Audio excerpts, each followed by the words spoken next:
Hi there, I'm Becky Hammond and welcome back to Isogo TV.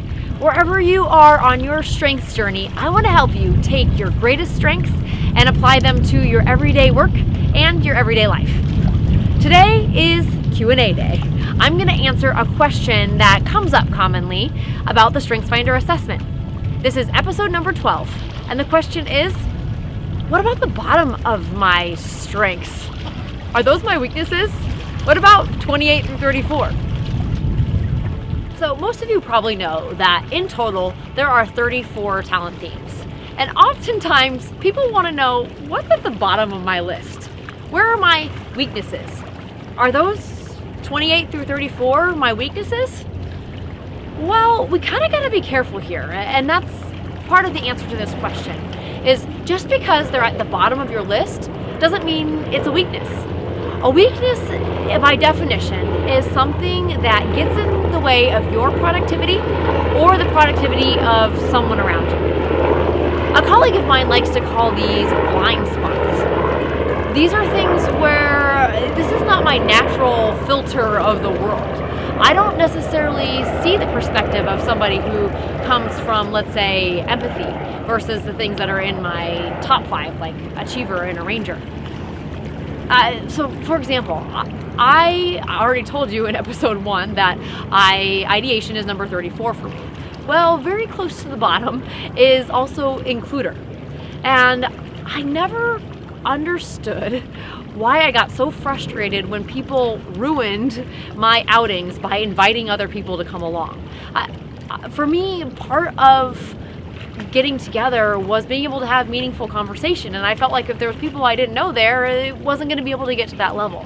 And so I would even go so far as being subversive and quickly trying to steal away my few close friends and go off and do something before the rest of the group could figure out where we're going and come along. But only when I came to realize that includer was in the bottom did I realize that in some ways that being in the bottom was a weakness for me, because I was using it in a way that was getting in the way of, in this case, relationships or being able to hang out with people in a kind way. And interestingly enough, I found out pretty recently that both of my sisters have includer in their top 5. And so no wonder there was some frustration that happened when I was probably trying to exclude, and they very deeply felt that exclusion on their own part or on behalf of other people. And so only now, as I have that understanding, I can lean on them to say, okay, this doesn't come naturally to me. Tell me what I'm missing here, or tell me where my blind spot is, so that now includer isn't a weakness, but I know that it's a place that I need to invite other people in to give me some awareness of their filter.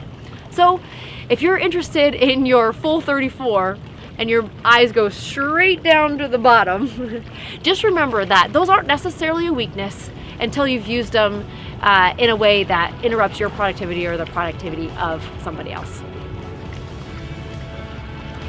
So that was your Q and my A. And I'd love to know, did I answer your question? What other insights or comment or feedback do you have for me on this? What experience do you have with weaknesses at the bottom of your 34 themes? Head on over to the blog at isogostrong.com for episode 12, or over to the YouTube channel to leave a comment, and I'll get back to you there. I want the message of strengths to get out to the world. I want hate and strife and unnecessary frustration to be eliminated so that success can flourish by using the things that we're already wired to do. So help me spread the word. Get into your circles and tell them about it. Facebook, Twitter, Instagram, LinkedIn, or just telling the person next to you. I would love for them to know about the message of strengths as well. And if you like this, head over to iTunes and leave a review there, because that will help get the word out. But mostly, I'm just glad that you joined me today. And I hope that you come back next week for Isogo TV.